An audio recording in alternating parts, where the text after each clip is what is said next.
तो दोस्तों ये जो कंपनी है मेरी one of the favourite company है। जी हाँ दोस्तों, और मुझे लगता है कि ये जो कंपनी है दोस्तों हर किसी के कोर पोर्टफोलियो में होनी चाहिए। एक बार के लिए दोस्तों आप दूसरी कंपनी को इग्नोर कर सकते हैं, लेकिन ये जो कंपनी है दोस्तों अपने आप में ही हीरा है। और हालाँकि ये लार्ज कैप कंपनी है, लेकिन दोस्तों जो इसका पोटेंशियल है वो मुझे लगता है कि बहुत ही इमेंस है। उसके पीछे के रीज़न्स है दोस्तों, यहाँ पर ऐसे ग्रोथ गाइडेंस दिए गए हैं मैनेजमेंट के द्वारा जो आपको मैं आज बताने वाला हूँ। हालाँकि इस कंपनी को दोस्तों आप अच्छी तरह भली-भाँति जानते हैं, लेकिन कुछ ऐसी चीज़ें मैं आपको बताने वाला हूँ जो शायद आप नहीं जानते होंगे।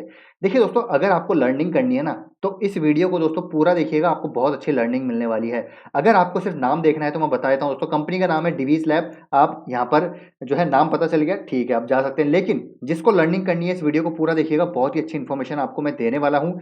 ऐसा नहीं है दोस्तों, अगर आपको यहाँ पर कोई भी बताए तब ये रिटर्न ऑन कैपिटल एम्प्लॉयड इतना है, रिटर्न ऑन इक्विटी इतना है, प्रॉफिट लगातार जो है पिछले 5 सालों से बढ़ रही है, जो है लगातार जो सेल्स ग्रोथ लगातार बढ़ रही है, तो इससे दोस्तों कोई फ़र्क नहीं पड़ता पास्ट में कंपनी ने कैसा परफ़ॉर्म किया है। हमको इन्वेस्टमेंट करना है फ्यूचर के लिए। तो फ्यूचर में दोस्तों क्या होगा उसको जानना बहुत ज़रूरी है, उसके लिए जानना ज़रूरी है दोस्तों, बिज़नेस क्या है, बिज़नेस मॉडल क्या है, कंपनी का मैनेजमेंट कैसा है, मैनेजमेंट यहाँ पे क्या ग्रोथ गाइडेंस दे रहा है और यहाँ पर कंपनी के क्या प्रोडक्ट्स हैं, उनकी क्या ग्रोथ रह सकती है। जो दोस्तों मैं आपको यहाँ पर हर वीडियो में बताने की कोशिश करता हूँ। तो इस वीडियो को दोस्तों पूरा देखिएगा, आपको इस कंपनी पे ज़बरदस्त कन्विक्शन आने वाला है। तो वीडियो के साथ बने रहिएगा, काफ़ी अच्छी इन्फॉर्मेशन आपको मिलने वाली है।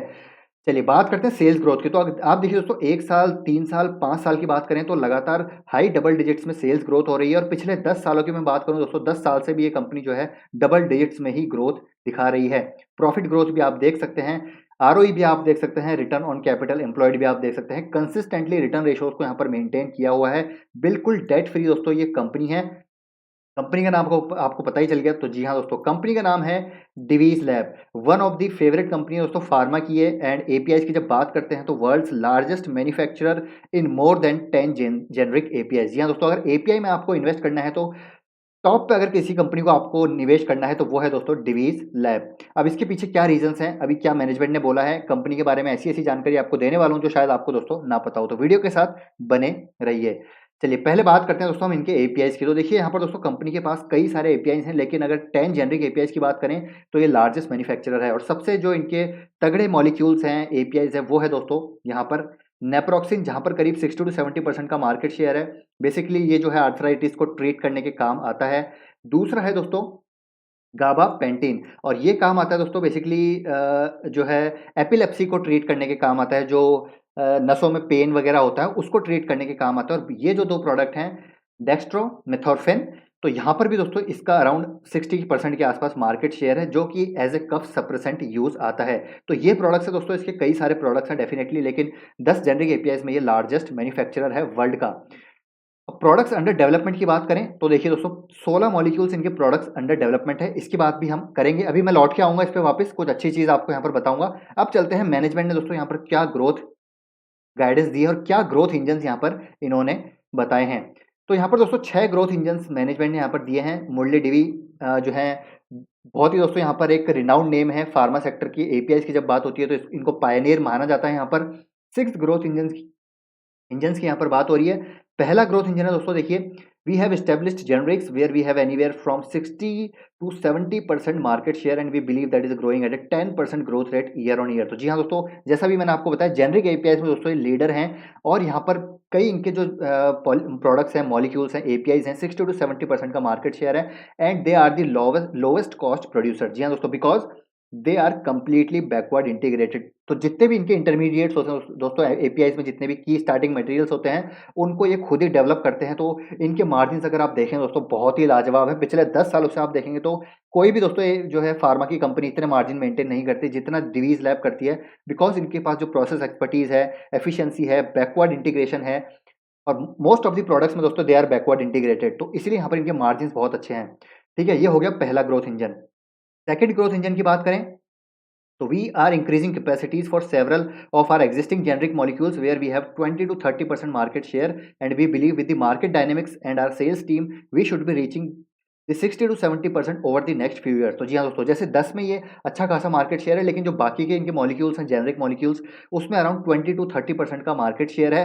जहाँ पर ये इनका दोस्तों यहाँ पर ग्रोथ गाइडेंस दी जा रही है कि करीब 60 टू 70% मार्केट शेयर ये इन प्रोडक्ट्स में भी लेंगे। तो आप खुद आइडिया लगा सकते हैं दोस्तों कितना ज़बरदस्त यहाँ से रेवेन्यू बूस्ट मिल सकता है।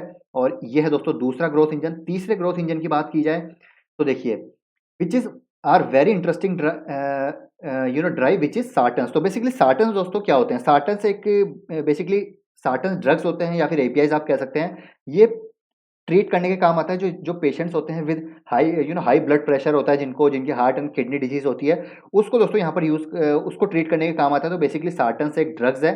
और लॉसार्टन दोस्तों एक सार्टन ड्रग है जो बेसिकली हाई जो ब्लड प्रेशर है उसको ट्रीट करने के काम आता है, और बहुत ही रिनाउंड नेम है लॉसार्टन। और यहाँ पर दोस्तों डिवीज़ उसको यहाँ पर प्रोड्यूस करता है। तो ये एक बहुत ही यहाँ पर इंटरेस्टिंग जो है इनका ग्रोथ इंजन है। And we have a huge advantage because of the way we can control the nitrosamine and azido impurity in the product. We are venturing into all the sartans. तो और दूसरे सार्टन्स में दोस्तों ये वेंचर करने वाले हैं। And we are already in large production for few of the sartans and we will be getting into all of them because of the very unique position the froth. तो ये थर्ड इनका growth engine है दोस्तों, जहाँ पर सार्टन drugs में ये different products भी यहाँ पर दोस्तों प्रोड्यूस करने वाले हैं और लार्ज स्केल पे करने वाले हैं, जो कि बहुत ही प्रॉमिसिंग चीज़ है।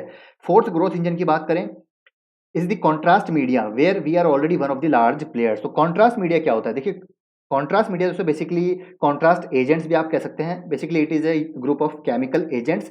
ये ट्रीट करने के काम आता है। Basically it is used in pathology, radiology और इमेजिंग, जितने भी ये सेगमेंट हैं उसमें यूज़ होता है, जहाँ पर जो बॉडी के अंदर का दोस्तों जो इमेज होती है उसको इंप्रूव करने के काम आती है। बेसिकली कॉन्ट्रास्ट रिजोल्यूशन यहाँ पर दोस्तों अच्छा करता है। ये जो है इनका कॉन्ट्रास्ट मीडिया में है, इनको ये बोला जा रहा है कि यहाँ से they are the largest players. And other segments में भी दोस्तों इन्होंने एंट्री ले ली है, जहाँ पर बड़े-बड़े इनोवेटर्स जो हैं, सेवरल बिग कंपनीज़ हैं दोस्तों, उनके साथ यहाँ पर इनका जो है पार्टनरशिप हो चुकी है। They are believing in the next 2-3 years we should see good results. तो ठीक है, ये हो गया फोर्थ। फिफ्थ ग्रोथ इंजन की बात करें, there are 2 big custom synthesis projects apart from the fast track project which are also in a very fast track right now and we believe we will be seeing huge advantage over the next few years.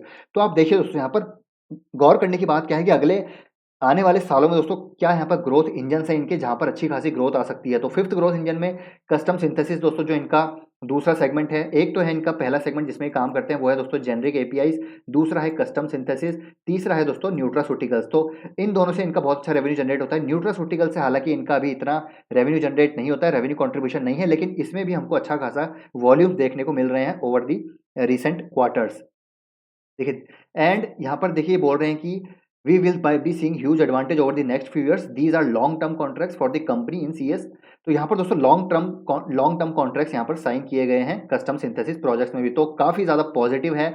Sixth growth engine है इनका new generic projects which we have selected for products which are expiring from year 2023 to the way to 2025। तो जी हाँ दोस्तों, यहाँ पर कुछ molecules हैं, जेनरिक प्रोडक्ट्स हैं दोस्तों, जो ऑफ पेटेंट होने वाले हैं। जी हाँ दोस्तों, यहाँ पर पेटेंट एक्सपायर उनका होने वाला है और यहाँ पर already they have developed few products, जहाँ पर दोस्तों ये पेटेंट एक्सपायर होते ही है उसमें भी कदम रखेंगे। And these are large volumes और niche molecules which are required very specific technology and we have already developed them and we believe we should be in a good position once the patent expire. तो ये दोस्तों करीब $20 billion की दोस्तों यहाँ पर market opportunity है, जहाँ पर पेटेंट एक्सपायर होने वाले हैं। तो यहाँ पर already they are well prepared for it, जहाँ पर ऑलरेडी इन्होंने डेवलप कर लिया है। अब चलते हैं वापस, जहाँ मैं आपको बता रहा था दोस्तों, ये हैं प्रोडक्ट्स अंडर डेवलपमेंट। तो ये जो प्रोडक्ट्स हैं दोस्तों अंडर वैलिडेशन है, यहाँ पर जो है DMF planning, they are planning to file DMF. तो यहाँ पर दोस्तों ऑलरेडी इन्होंने प्रोडक्ट डेवलपमेंट कर लिए हैं, जो 2023 और 2024 में पेटेंट एक्सपायर होने वाले हैं जिन प्रोडक्ट्स के, उनके लिए दोस्तों पहले से ही तैयारी यहाँ पर कर ली है। तो ये दिखाता है एफिशिएंसी मैनेजमेंट की।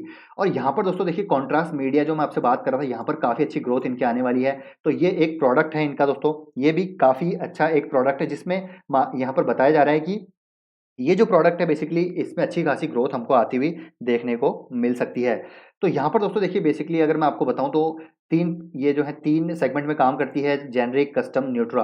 तो कस्टम सिंथेसिस में दोस्तों अभी देखिए इनके लॉन्ग टर्म प्रोजेक्ट्स इनको मिले हैं, आगे आने वाले 2-3 सालों में बढ़िया यहाँ से रेवेन्यू आएगा। न्यूट्रास्यूटिकल्स में भी इनका भी रेवेन्यू कंट्रीब्यूशन हालांकि कम है, लेकिन यहाँ पर भी वॉल्यूम ग्रोथ अच्छी आती हुई देखने को मिलेगी। करीब यहाँ पर भी आई थिंक मैनेजमेंट ने थोड़ा बहुत केपेक्स यहाँ पर भी अनाउंस किया है। तो ये है दोस्तों 6 ग्रोथ इंजन जो आपको जानना ज़रूरी है। और जब बात करते हैं दोस्तों डिवीज़ लैब के साथ आपको पता है यूएस एफडीए इश्यू भी हुआ था कुछ साल पहले, लेकिन आज भी आप देखेंगे तो डिवीज़ लैब टॉप पे यहाँ पर है। तो ये दर्शाता है दोस्तों मैनेजमेंट की एफिशिएंसी, और करीब अगले आने वाले कुछ सालों में दोस्तों यहाँ पर अच्छा खासा I think around you know 1.5 से 2 हज़ार का केपेक्स यहाँ पर ऑलरेडी दोस्तों लाइंड अप है, जो कि बहुत ही पॉजिटिव चीज़ है। अब यहाँ पर बात करते हैं दोस्तों मैन्युफैक्चरिंग फैसिलिटी की, तो देखिए 3 मैन्युफैक्चरिंग फैसिलिटी है इनकी, जिसमें से 2 ऑलरेडी ये चल रही हैं, कमेंस हैं, ऑपरेशनल हैं, और यहाँ पर ये लार्जेस्ट मैन्युफैक्चरिंग फैसिलिटीज़ है दोस्तों इन द वर्ल्ड। जी हाँ दोस्तों, इन दोनों को अगर मिला के बात करें, कैपेसिटी को अगर मिला दिया जाए, तो लार्जेस्ट मैन्युफैक्चरिंग जो है फैसिलिटी है ये वर्ल्ड में। और यूनिट 3 दोस्तों यहाँ पर अंडर कंस्ट्रक्शन है, जहाँ पर करीब 600 करोड़ का इन्होंने केपेक्स अनाउंस किया है। हालाँकि इस यूनिट पे दोस्तों इनका कुछ इश्यूज़ चल रहे थे, यहाँ पर स्टे लगा हुआ था बिकॉज़ हाई कोर्ट ने यहाँ पर कुछ लैंड ओनर्स थे, उन्होंने यहाँ पर दोस्तों कंसर्न रेज़ किए हुए थे। तो हाई कोर्ट ने यहाँ पर दोस्तों अब जो है खारिज कर दी गई है, और लैंड ओनर्स की यहाँ पर दोस्तों जो रेज़ किए गए थे कंसर्न्स, अब यहाँ पर जो है अप्रूवल मिल चुका है डिवीज़ लैब को। तो यहाँ पर देखिए कंस्ट्रक्शन अंडर प्रोग्रेस हो रहा है, तो यहाँ पर करीब 600 करोड़ का केपेक्स अनाउंस कर दिया है, तो यहाँ से भी हमको एक ज़बरदस्त रेवेन्यू बूस्ट आता हुआ देखने को मिलेगा डिवीज़ लैब में। तो ये सारी चीज़ें दोस्तों, ये जो ग्रोथ इंजन है आपको जानना ज़रूरी है। ऐसा नहीं है कि आप यहाँ पर देख रहे हैं भैया पिछले 5 साल से अच्छा कंपनी परफ़ॉर्म कर रही है ना? अच्छे प्रॉफिट ग्रोथ दिखा दिए, अच्छे सेल्स ग्रोथ दिखा दिए। ये तो दोस्तों आप भी देख सकते हैं, लेकिन आपको ये पता होना चाहिए कि भैया आगे के क्या ग्रोथ प्रोस्पेक्ट हैं, जो मैं आपको हमेशा बताने की कोशिश करता हूँ। सिर्फ़ return on capital employed, return on equity देखने से, प्रॉफिट ग्रोथ देखने से, सेल्स ग्रोथ देखने से दोस्तों आप सिर्फ 20% यहाँ पर काम होता है। बाकी का दोस्तों फ्यूचर अगर आपको देखना है, इन्वेस्टिंग करनी है, तो फ्यूचर देखना पड़ेगा। फ्यूचर के लिए आपको बिज़नेस मॉडल देखना पड़ेगा, ठीक है? आगे की रेवेन्यू विजिबिलिटी देखनी पड़ेगी, क्या ग्रोथ है, क्या प्रोडक्ट्स हैं, क्या मार्केट में काम करेंगे या नहीं, ये सब जानना ज़रूरी है। तो डिवीज़ लैब दोस्तों अभी भी यहाँ पर बात करते हैं तो देखिए करीब 1,38,000 करोड़ का मार्केट कैप है, लेकिन बिलीव मी दोस्तों ये 5 लाख करोड़ तक भी चला जाएगा मार्केट कैप, क्योंकि फार्मा सेक्टर है दोस्तों, और यहाँ पर फार्मा में सैचुरेशन नहीं आ सकता, ये आपको भी पता है। स्टॉक का पी अभी आप देखेंगे 68 के आसपास है, इंडस्ट्री का पी से काफ़ी ज़्यादा यहाँ पर इसका जो है प्रीमियम वैल्यूएशन पे है, क्योंकि काफ़ी ज़्यादा ग्रोइंग बिजनेस है, और जिस प्रकार इन्होंने साल दर साल यहाँ पर परफॉर्म करके दिखाया है वो लाजवाब है। रिटर्न ऑन कैपिटल एम्प्लॉयड हम बात कर चुके हैं, अब बात करते हैं ऑपरेटिंग प्रॉफिट मार्जिन की। चलिए, ऑपरेटिंग प्रॉफिट मार्जिन इंपॉर्टेंट है दोस्तों। अगर देखें पिछले 10 साल से ऑपरेटिंग प्रॉफिट मार्जिन कंसिस्टेंटली 40 के आसपास आपको देखने को मिलेगा। देखिए 40, 42, 38, तो ये दर्शाता है दोस्तों process expertise, consistency, efficiency. Management को यहाँ पर दोस्तों हेड्स ऑफ है इस चीज़ के लिए, क्योंकि they are completely backward integrated. जो अपने की जो स्टार्टिंग मटेरियल्स हैं, जो रॉ मटेरियल्स हैं, वो खुद ही डेवलप करते हैं, तो यहाँ पर लगातार हाई मार्जिन मेंटेन करते हैं। और फार्मा सेक्टर की अगर आप कोई कंपनी देखें, तो आपको अगर पिछले 10 सालों से इतना मार्जिन मेंटेन करती हुई कोई कंपनी दिख जाए, तो दोस्तों आप ज़रूर कमेंट में यहाँ पर डालिएगा, ताकि हमको भी सीखने को मिले। तो ये है दोस्तों कंपनी के बारे में जानकारी। अगर आप यहाँ पर देखें तो प्रमोटर्स के पास 51.95 स्टेक हैं। एफआईआईज़ आप देखिए 20.60, लगातार देखेंगे तो आप 20% के आसपास एफआईआईज़ की हिस्सेदारी है। डीआईएस देखें आप लगातार 16% है। पब्लिक इसमें थोड़ी सी आपको कम देखने को मिलेगी एज़ कम्पेयर टू डीआई एफआईआईज़, लेकिन फिर स्टिल 11% के आसपास यहाँ पर आप देख सकते हैं कंपनी जो है पब्लिक यहाँ पर इन्वेस्टेड है, मतलब यहाँ पर स्टेक हैं। कैश फ्लोज़ की बात करें, देखिए ज़बरदस्त कैश फ्लो कंपनी जनरेट करती है। बैलेंस शीट में आप देखिए लगातार रिजर्व्स इनके बढ़ते जाएँगे, बोरिंग्स बिल्कुल शून्य है। तो ओवरऑल दोस्तों कंपनी जो है लाजवाब है, बिल्कुल मतलब कोई डाउट ही नहीं है, इसमें आप कुछ भी नहीं कह सकते। अगर भविष्य में कभी दोस्तों यहाँ पर यूएस एफडीए रिलेटेड कोई इश्यू आता है, कंपनी गिरती है, तो मेरे को लगता है दोस्तों यहाँ पर एक मौका मिलेगा हमको बाय करने का। हालाँकि मैं ऑलरेडी इन्वेस्टेड हूँ, आप एज़ अ डिस्क्लेमर बताना चाहूँगा। आपको भी बताना चाहूँगा दोस्तों, इस कंपनी में आप इन्वेस्ट करना चाहते हैं, तो ज़रूर करके चल सकते हैं। बात करते हैं टेक्निकल चार्ट की, तो आप देखिए दोस्तों अपने ऑल टाइम हाई पे कंपनी चल रही है, थोड़ा-सा कंसोलिडेट हो रही है। अगर अब मैं बताऊँ दोस्तों आपको, मैंने इस कंपनी को ये जो है करीब इस लेवल पे भी आपको मैंने रिकमेंड किया था जब ये 3500 पे थी। मैंने जब ये 3800 पे थी तब भी आपको रिकमेंड किया था, और करता ही रहता हूँ। आई थिंक 2-3 दिन पहले भी मैंने आपको इसको रिकमेंड आई थिंक इसके बारे में कुछ बात करी थी। तो अगर आप दोस्तों बाय करना चाहते हैं तो थोड़ी बहुत क्वांटिटी बाय कर सकते हैं। अब यहाँ पर कई लोग बोलेंगे भैया 50 टू 100 का शेयर प्राइस है, हम तो खरीद नहीं सकते। तो भैया यहाँ पर आप ये सोचिए कि 50 टू 100 का जो शेयर प्राइस है, ये पोटेंशियल रखता है 15,000 जाने का, ठीक है, 20,000 जाने का। अब ये कई कोई कंपनियाँ ₹500 वाली, ₹400 वाली देख रहे हैं, उसमें पोटेंशियल नहीं है, तो क्या फ़ायदा दोस्तों? ऐसी कंपनी में इन्वेस्ट कीजिए जहाँ पर आगे के 2-3 साल, 5 साल यहाँ पर इंटैक्ट हैं। तो आई होप दोस्तों ये जो वीडियो है आपको काफ़ी इन्फॉर्मेटिव लगा होगा। अगर वीडियो इन्फॉर्मेटिव लगा है तो वीडियो को दोस्तों लाइक करके एफर्ट को ज़रूर एनकरेज कीजिएगा, कमेंट ज़रूर कीजिएगा दोस्तों। तो मिलते हैं आपसे नेक्स्ट वीडियो में। Till then take care, bye bye.